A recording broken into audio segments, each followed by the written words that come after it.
Hello à toutes et à tous, on se retrouve à l'endroit habituel pour un nouveau Comics et vous. Rappelez-vous, la dernière fois, on avait un peu migré dans la pièce pour aller voir la collection Icons. Je vous remercie d'ailleurs du nombre de vues, des commentaires hyper sympas que vous avez pu laisser.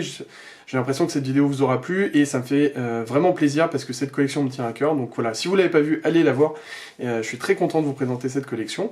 Et donc aujourd'hui, on se retrouve donc à l'endroit habituel avec une casquette en plus parce que je vous explique même pas, mes cheveux c'est la galère. Et puis parce que j'ai envie de mettre une casquette, voilà. Donc on se retrouve pour un nouveau numéro de Comics et vous avec au sommaire House of X, Power of X, en deluxe le renouveau des X-Men par Jonathan Hickman. Et puis par la petite pépite du moment en grand format, Silver Surfer Requiem. Je sais même pas si ça passe en total sur l'image, mais voilà, tellement le format est grand.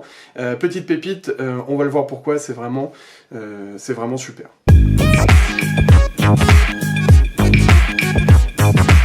Alors, on va commencer donc avec le X-Men. Vous voyez mon superbe t-shirt, c'est pour vous montrer à quel point je suis content de vous présenter House of X et Power of X. Alors, pourquoi je suis content de vous le présenter? Parce que donc déjà ce format Deluxe est sorti, donc qui regroupe les 6 numéros House of X, Power of X, qui est vraiment un... Alors pas comme un reboot, plus comme un relaunch des X-Men et un nouveau statu quo qui va être prodigué à l'équipe X-Men dans toute sa splendeur, de tous les mutants même on peut dire, par Jonathan Hickman en 2019. Alors pourquoi, déjà avant de rentrer dans le détail, pourquoi ce relaunch et pourquoi ce nouveau statu quo? Déjà parce que les X-Men étaient un peu en perte de vitesse. Sur les années 2010, il y a eu des bonnes choses, mais il y a eu surtout des choses un peu moyennes. Je pense qu'on sera tous d'accord pour ceux qui aiment les X-Men que le retour des X-Men d'avant dans la nouvelle vie, ça n'a pas été dans la vie actuelle, ça n'a pas été extraordinaire. Il y a eu des choix qui ont été un peu douteux, il y a des crossovers qui n'ont pas forcément fait l'unanimité, notamment l'un des derniers qui est la résurrection du Phénix. Voilà, on fait encore revenir le Phénix. Donc il y a beaucoup de choses qui n'ont pas forcément été. Alors après, X-Men Blue, X-Men Gold et X-Men Red, qui étaient les dernières séries avant, qui sont sorties là récemment, étaient plus ou moins bien. Il y avait du bon, du moins bon, mais globalement ça se tenait, c'était bien mais sans plus. C'est un peu le souci, je trouve, qu'avait X-Men juste avant House of X et Power of X. C'est bien, mais sans plus. Et on avait des choses en plus qui tenaient pas forcément la route, donc besoin d'un nouveau statu quo, en tout cas pour plaire aux fans, et surtout plaire aux fans des mutants de manière générale, de ceux qui les suivent depuis X années. Et donc, j'avais lu House of X, Power of X quand c'était sorti en 2019, j'avais vraiment apprécié et j'attendais de le relire du coup à tête reposée parce que j'avais beaucoup de mal après à suivre les X-Men en VO et je préférais les suivre du coup plutôt en VF, et c'est l'occasion du coup de repartir d'un nouveau statu quo pour les mutants. Et ça me permet également de vous dire que ce House of X, Power of X, si vous êtes jamais rentré dans X-Men, ça peut être un bon point de départ avec quelques nuances, on va le voir. Donc, House of X, Power of X, quand je vous ai replacé l'historique, donc il sort en 2019, ça compile du coup les 6 numéros House of X, Power of X, c'est au prix de 34 € en deluxe chez Panini. Il y a aussi un format Absolute qui est très beau, mais qui justifie pas son prix de peut-être de 75 €. Vous savez, les formats Absolute, c'est les grands. Là vous voyez pas parce que la vidéo est trop rapetissée, mais j'en ai un de War of the Realms. Et donc ces formats-là sont très grands, compilent pas mal de choses, mais en fait ils compilent les mêmes numéros qu'il y a présents dans le Deluxe. Il y a bien évidemment des choses à argumenter. Voilà, c'est une collection un peu plus de luxe que celle-ci, mais globalement je vous conseille vraiment d'acheter ce format-là, c'est très bien, ça suffit amplement sur cette histoire. Et donc le statu quo, c'est que les X-Men vont changer totalement de statut aux yeux du monde. C'est-à-dire que maintenant, ils ont une île à eux, ils vont avoir un gouvernement à eux, vraiment un état totalement à eux. Alors, ça a été plus ou moins fait juste avant, mais là, tout est bien pensé. Tout est bien pensé. Alors, on va avoir donc, comme vous l'avez compris, Power of X, House of X, avec un qui va se fixer sur la vie des X-Men actuellement, et l'autre qui va nous conter comment tout cela évolue, et pourquoi et comment on en est arrivé là, avec un rôle central donc du coup de Professeur Xavier, Et également un rôle central de Moira McTarget, ça je vous dévoile pas comment, mais ça va être important de suivre ce personnage. Et Jonathan Hickman arrive à avoir ce tour de force de replacer les mutants, de leur donner certes un nouveau statut, mais aussi d'imposer des idées fortes qui n'avaient pas forcément été prises juste avant, en prenant une réelle prise de risque. Nous, c'est ce qu'on attendait en tant que fans des mutants depuis X temps, d'avoir une réelle prise de risque sur certains mutants, sur certaines idées, et les mutants apparaissent comme vraiment une espèce forte, et ce qui est très intéressant, c'est que on a toujours vu les mutants, et notamment avec Chris Claremont, avec Days of Future and Past, plein d'histoires par avant, comme l'espèce, comment dire, qui va être inférieure, alors pas en termes de génétique ni en termes de pouvoir, mais inférieure, vue comme inférieure par les hommes, et qui va toujours être oppressée. Et là, ça va être totalement l'inverse, ils vont reprendre le dessus et devenir l'espèce forte, et avec un tour de force que je vous laisserai découvrir. Voilà, je vous ai pas spoilé parce qu'il y a beaucoup de choses qui sont présentées dans ce House of X, Power of X, qui sont développées par Jonathan Hickman, avec toujours vraiment un souci du détail dans le scénario. Ça c'est important, tout est relié, du début jusqu'à la fin, tout est relié entre les deux séries. C'est magnifiquement orchestré, franchement au scénario je crois qu'on a rarement vu ça, et le scénario peut se targuer d'être au niveau d'autres Event X-Men plus antérieurs, notamment comme je vous disais, peut-être pas Days of Future and Past, parce que ça a été vraiment une révolution, mais on n'en est pas loin, parce qu'on révolutionne quand même un peu l'X-Men qui était un peu morne ces derniers temps, et il arrive quand même à faire passer un cap aux X-Men et à les rendre de nouveau intéressants, et de nouveau sur le devant de la scène de l'univers Marvel. Et ça, c'était pas gagné. C'est d'autant plus bien réalisé que le dessin est vraiment adéquat. Alors, il y a deux dessinateurs, il y a Pepe Larraz et Hervé Silva. Alors, je sais jamais lequel travaille sur quoi. Alors, de mémoire, je crois que Power of X, c'est Hervé Silva, et Pepe Larraz est sur House of X. Mais il est possible que je dise des bêtises et que ça soit l'inverse, parce qu'à chaque fois je m'emmêle les pinceaux dans les deux. J'ai une petite préférence quand même pour le dessin de Pepe Larraz, ça je dois le reconnaître. Je trouve que le dessin des fois de Hervé Silva est un peu pâteau, un peu rond. Moi je suis un peu moins fan, et j'aime bien le dessin de Pepe Larraz. Donc là par exemple, voilà, ça va être le dessin de Pepe Larraz. Alors, aussi détail graphique, on a toute une évolution. Là vous voyez Magneto a changé de costume, il y a beaucoup de choses qui ont été revues graphiquement, il y a tout un travail aussi, ça j'ai énormément aimé. Alors, énormément aimé, et c'est peut-être l'un des points limites aussi, c'est que Jonathan Hickman a tellement été dans le détail qu'il nous fournit des iconographies, pardon, c'est pas facile à dire ça, qui nous fournit des iconographies, des détails pour tout comprendre. Et des fois ça va même peut-être un peu trop loin, parce qu'il nous fournit des... des fois on a du mal à comprendre le scénario où il veut aller. Alors après, quand vous arrivez à la fin, en fait, quand vous reprenez tout et que vous remettez tout bout à bout, c'est très bien orchestré, on comprend mieux. Mais il a été obligé, pour qu'on comprenne, de mettre des choses à côté du texte, et notamment des explications. Et ces explications peuvent paraître un peu lourdes. Moi je trouvais que... Alors, déjà peut-être avec aussi la barrière de la langue, c'est vrai que j'ai une facilité à lire en anglais, mais quand même, ça butait un moment sur ces explications, parce qu'elles étaient très détaillées. Mais même là en français, je trouvais que des fois c'était un peu lourd. Donc ça c'est le point limite, c'est que ces explications, voilà, elles sont nécessaires, mais un peu lourdes.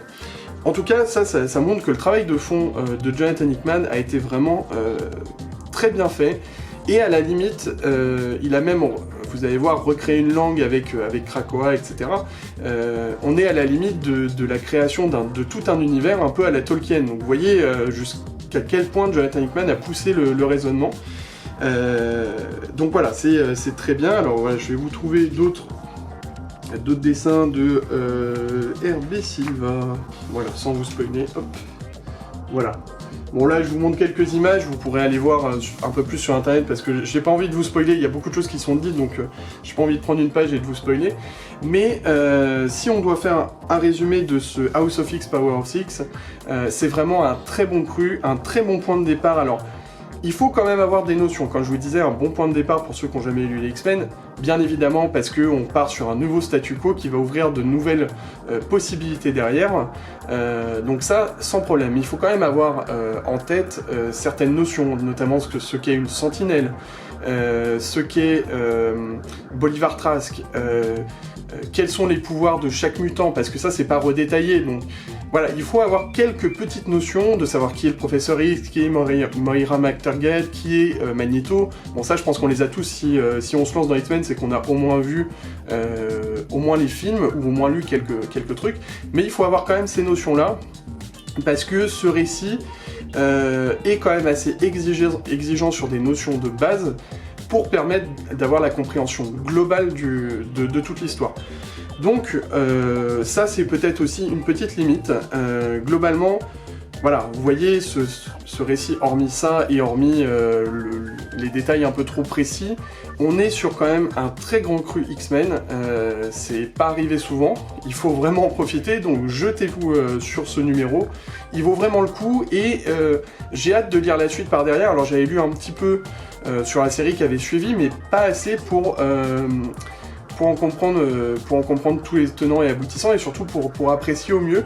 Donc je suis impatient d'avoir la suite, de pouvoir lire la suite. Alors je sais qu'il y a eu Dawn of X, Inferno, voilà, pour tous ceux qui suivent en VF, notamment sur les couvertures souples, je pense qu'ils sont plus informés que moi, mais j'ai l'impression que Jonathan Hickman a vraiment lancé quelque chose, et j'ai vraiment envie de voir si derrière ça suit. Donc, au final, ce House of X, Power of X, ça reste un incontournable ces derniers temps sur X-Men. On a rarement fait mieux ces derniers temps, il faut remonter à longtemps pour retrouver une bonne trace d'un aussi bon X-Men, donc je suis vraiment content de vous l'avoir présenté, j'espère que ça vous donnera envie d'aller le lire, et voilà, bravo Jonathan Hickman, et un dessin qui est vraiment pas mal aussi. Alors on enchaîne, alors je suis très content de vous le présenter, le Silver Surfer Requiem en grand format. Donc en grand format, paru là aussi chez Panini, alors c'est une vingtaine d'euros, je vous afficherai le prix en commentaire. Alors pourquoi je suis content de vous le présenter? Parce que j'avais déjà fait une vidéo sur le Silver Surfer où je vous présentais ce qu'il fallait lire sur le Silver Surfer, et je vous l'avais évoqué juste en notant dans la vidéo que ce Silver Surfer Requiem, alors pourquoi? Parce qu'il n'avait pas été encore réédité à l'époque et que c'était très compliqué de trouver l'édition qui était Marvel Dark, si je dis pas de bêtises.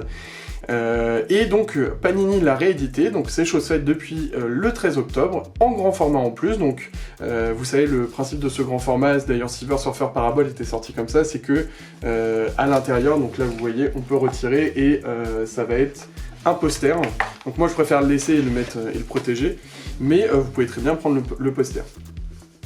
Donc, si ce Silver Surfer Requiem est sorti donc au milieu des années 2000, écrit par J.M. Straczynski, qui est très connu pour son merveilleux run sur Spider-Man, en tout cas le début est merveilleux, et le dessinateur Esad Ribic, qui est pour moi l'un des meilleurs dessinateurs sur le monde du comics. Franchement, ce mec-là est incroyable, moi j'adore son dessin. Donc déjà, pour moi, c'est un couple auteur-dessinateur qui marche très bien. Donc le Silver Surfer Requiem, le Silver Surfer va faire face à un défi, je vous révèle pas le défi parce que sinon ça n'a aucun intérêt, va être face à un défi qu'il va devoir relever en 4 numéros, et durant ces 4 numéros, c'est vraiment un chef-d'œuvre scénaristique. On reviendra sur le dessin, mais alors par contre J.M. Straczynski nous fait un récit mais qui est merveilleux. Qui est merveilleux parce que c'est une ode au Silver Surfer. Je crois qu'il n'y a pas meilleure démonstration d'amour pour un personnage que celle-ci. C'était l'un des personnages préférés de Stan Lee. Parabole en est la meilleure expression, et je pense que pour Straczynski arrive à élever ce numéro de Silver Surfer Requiem au même niveau que Parabole. C'est pour vous dire à quel point au niveau du scénario on est très fort. C'est un scénario qui va poser de nombreuses réflexions sur la vie, sur sa façon d'être, sur la façon d'être du Silver Surfer, sur ce qu'il a pu aussi accomplir. Ça, c'est toujours vraiment un pendant du Silver Surfer où il se questionne beaucoup, mais là, ce questionnement n'est pas fait de manière dépressive ou exposant un mal-être, mais plutôt une vraie réflexion, une vraie prise de recul. Et c'est cette facette, ce traitement par James Straczynski qui me plaît dans ce personnage.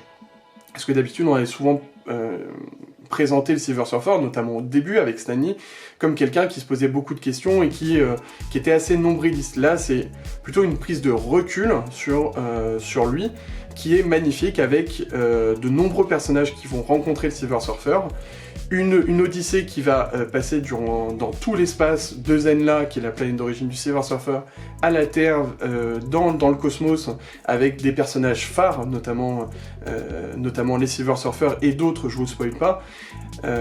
Mais c'est magnifique, c'est vraiment incroyable, c'est une odyssée incroyable en 4 numéros, on n'a qu'une envie, c'est de le dévorer.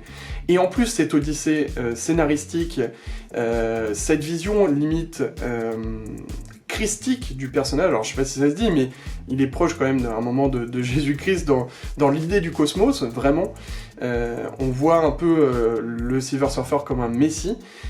Cette vision-là est en plus épaulée par un dessin, mais de qualité extrême, de Esad Ribic, et pour ça je suis obligé de vous le montrer, et ce grand format rend encore plus hommage au dessin de Ribic. Moi je suis, mais c'est merveilleux, que ça soit les covers, que ça soit les images, c'est tout simplement sublime. Alors j'essaye de vous prendre une page où il n'y aurait pas de spoil, parce que c'est pas si évident que ça. Alors voilà, une où il va rencontrer Spider-Man. Voilà, ça c'est une des images. Moi, celle que je trouve les plus belles de planche, c'est quand même celle dans le cosmos. Alors je vais essayer de vous en trouver une qui là aussi ne spoil pas. Tac, c'est pas évident. Ça c'est pas mal. Voilà, avec des effets d'image, il y a toujours un jeu de lumière chez Ribic qui est merveilleux, avec un côté un peu pastel par moment, et se soucie du détail. En même temps, moi je trouve ça sublime. C'est des fois aussi à la limite des fois du dessin un peu franco-belge dans certaines expressions. Donc ça rend vraiment hommage au Silver Surfer. Ce récit est vraiment un incontournable. Moi j'ai pris une véritable claque, je le classe carrément dans mes récits préférés. J'ai juste qu'une envie, c'est de le relire, de revivre toutes les émotions qu'il peut véhiculer.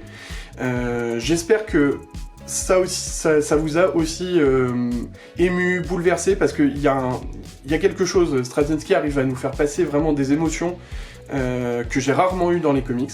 Vraiment, ça je dois l'avouer, et c'est pour ça que je suis vraiment très heureux de vous le présenter. Et ce livre-là reste quand même une sacrée référence sur le Silver Surfer, et finalement une ode, comme je vous disais, limite poétique sur le Silver Surfer.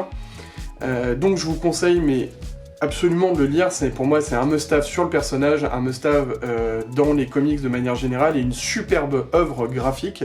Merci à Straczynski et Ribic qui nous font vraiment quelque chose de merveilleux. Donc je vous le conseille. Il n'y a pas tellement de points négatifs, peut-être trop court, on aurait aimé plus, mais même ça, je pense que c'est justement dosé. En 4 numéros, c'est parfait. Peut-être un peu plus long, ça aurait été trop. Voilà. C'est vraiment un récit parfait, comme on voudrait le voir sur beaucoup de personnages, donc je vous le conseille 1000 fois. Et voilà, j'espère que cette vidéo vous aura plu. Donc 2 récits, comme vous l'avez vu, qui ont fait l'unanimité chez moi. C'est rare, je suis généralement un peu plus nuancé, mais là franchement c'était incroyable ces 2 récits. Donc je suis très content de les avoir lus, de les avoir partagés avec vous. On est de plus en plus nombreux, je tiens à vous remercier de vos commentaires toujours aussi chaleureux, ça fait vraiment plaisir. Voilà, on essaye d'avancer, de faire plein de vidéos. Je vais essayer de reprendre le Projectique, j'ai vu qu'on me l'avait demandé, et puis moi aussi ça me tient à cœur, et puis vous savez à quel point j'aime les X-Men. Donc voilà, toujours plus de contenu. Je vais essayer de remettre du contenu sur Insta, sur TikTok, et puis toujours la chaîne YouTube. Si vous avez aimé, un petit pouce, un like, un partage et abonnez-vous, ça c'est vraiment cool. Et puis bah d'ici là, je vous dis de vous porter bien et à bientôt, salut!